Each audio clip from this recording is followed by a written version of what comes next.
Hello दोस्तों, नमस्कार। आशा है कि आप लोग स्वस्थ, व्यस्त और मस्त होंगे। चलो इसी के साथ आज का ब्लॉग शुरू करते हैं। इस समय मैं जो है देहरादून में हूँ और यहाँ पर जो है एक भागवत का कार्यक्रम चल रहा है और मिलवाते हैं इनसे। क्या नाम आपका? सर मेरा नाम नरेश प्रसाद सती है। नरेश प्रसाद सती। आप कहाँ के रहने वाले हो? सर मैं चमोली डिस्ट्रिक्ट का रहने वाला हूँ। चमोली डिस्ट्रिक्ट के रहने वाले। इस समय कहाँ खड़े हम? सर यहाँ पे भागवत कथा हो रही है सर के यहाँ पे। यहाँ देहरादून में? हाँ जी हाँ जी। ये प्रगति बिहार है? हाँ जी हाँ जी। अच्छा, यहाँ पर जो है भागवत चल रहा है? हाँ जी भागवत चल रहा तो है। आप क्या करने वाले हो इसमें? सर इंटरेस्ट है सर इसे बजाने का। अच्छा, आपको ये जो आप म्यूजिक है ये गढ़वाली ढोल-ढमा है? हाँ हाँ जी। अब मना आपका इंटरेस्ट है इसमें बजाने हाँ, में? सर, तो आप इंटरेस्ट इसको है, बजाना चाह रहे हो? हाँ जी हाँ जी। वैसे आपका ये प्रोफेशनल नहीं है? नहीं है सर, मैं सती जी हूँ सर। अच्छा, मतलब इंटरेस्ट आपका है अपना सर। इंटरेस्ट है हाँ जी, इसको बजाने में? हाँ जी। तो आप इसको बजाएंगे? हाँ जी। चलो, आपके साथ कौन है साथ में? कोई भैया है सर जिनका ही क्या नाम है सर आपका? रेशम है जी। आप कहाँ के रहने वाले हो? वैसे हम ग्राम छमरोली से है। हाँ। डिस्ट्रिक्ट कहाँ पड़ता है ये? ये देहरादून ही पड़ता है हमारा। डिस्ट्रिक्ट देहरादून। हाँ, वैसे रायपुर में हमारी दुकान है गढ़वाली ढोल डमो की। अच्छा, आपका जो है बिजनेस है ढोल डमो का? हाँ जी हाँ जी। और आप पहाड़ के रहने वाले हो? हाँ जी हाँ जी। और यहाँ रायपुर में आपकी शॉप की है? हाँ जी, हाँ जो कि इसी काम को करते हैं? हाँ जी हाँ जी। आपका चार्जेस क्या है?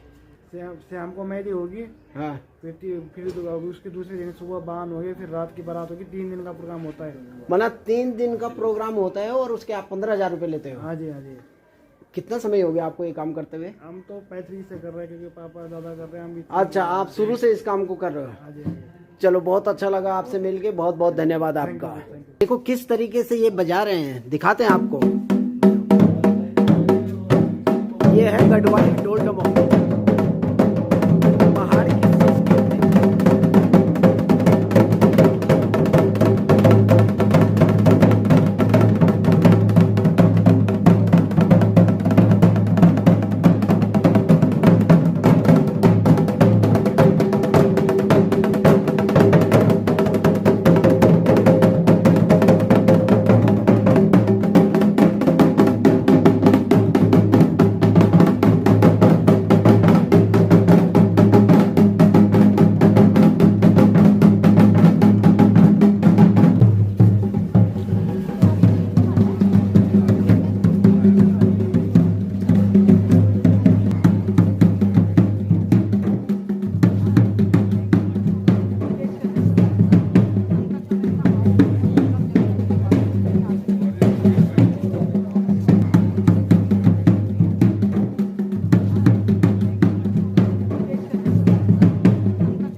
देखो आज इस समय मैं जो है देहरादून में हूँ और प्रगति बिहार में हूँ और यहाँ पर आज जो है भागवत का प्रोग्राम चल रहा है और हम व्यास जी से बात करेंगे कि किस तरीके से ये भागवत का आयोजन यहाँ पर किया जा रहा है और क्या क्या चीज़ें हमें इसमें ध्यान रखनी चाहिए। मिलवाते हैं आपको। यहाँ तो श्रीमद् भागवत का जो आयोजन हुआ है इमरी परिवार के द्वारा, वो अपने पितरों के मोक्ष कामना से यहाँ पे श्रीमद् भागवत का यज्ञ आज से प्रारंभ हो रहा है।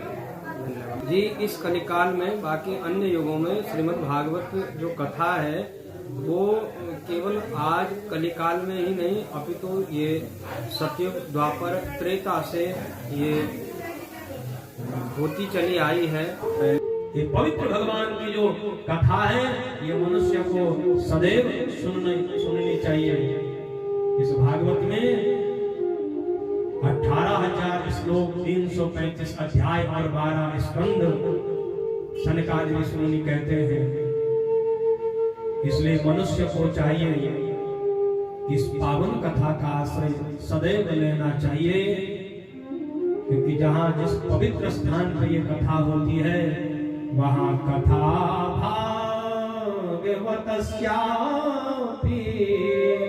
नित्यं भवति यद्गृहे तद्गृहं तीर्थरूपं हि वसतां पापनाशः।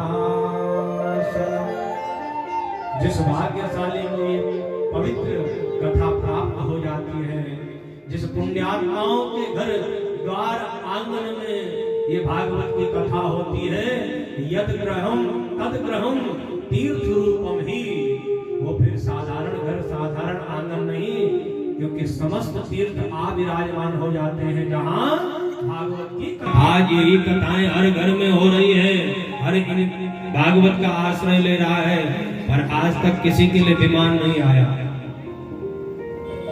क्यों?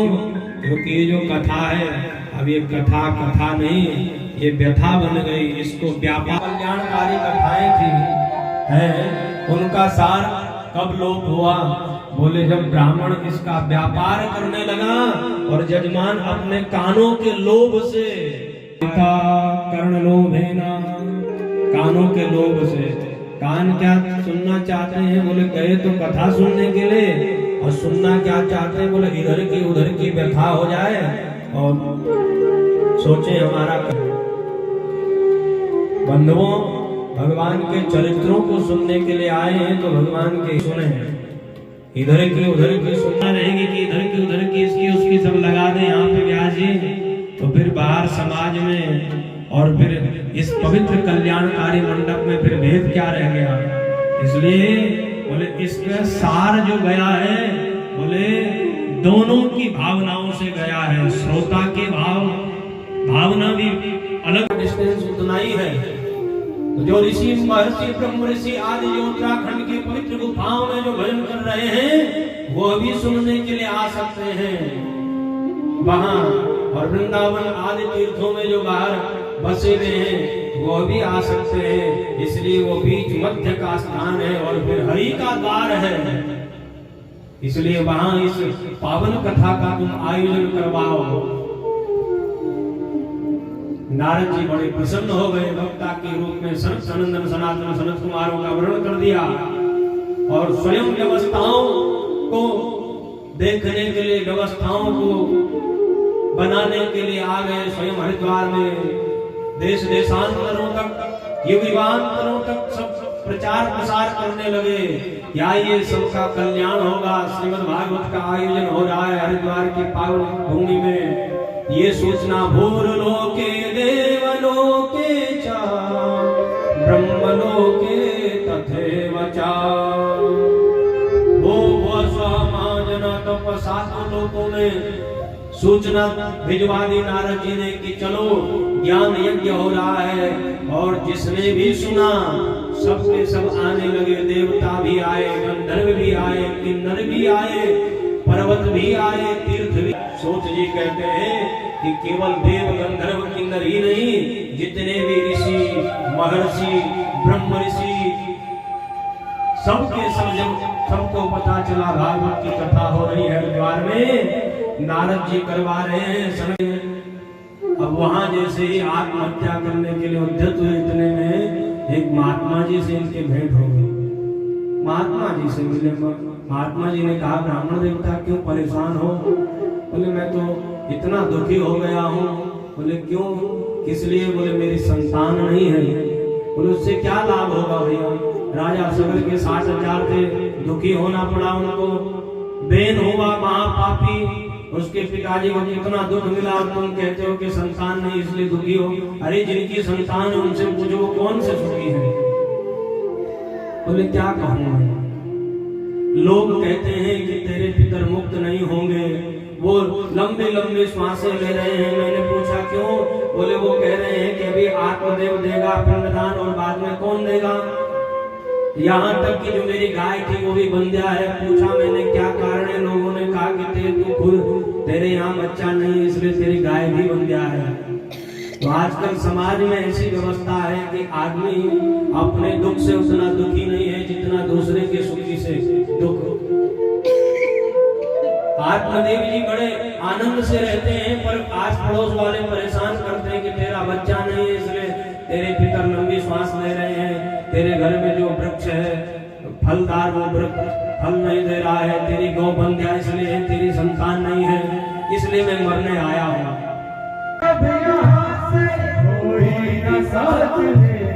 इस हाथ जो दिया है उस हाथ जाके देगा, इस हाथ जो दिया है उस हाथ जाके देगा, वो करके पाप के गुलशन सजा पापियों को पाप से है तारती से भागवत भगवान की है आरती।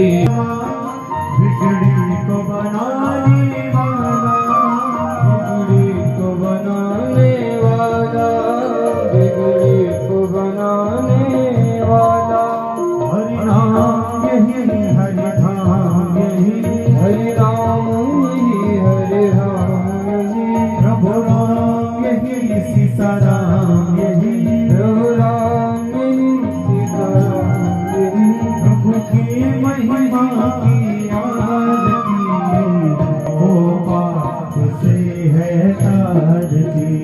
भागवत भगवान की है आरती, पापियों को पाप से है तारती।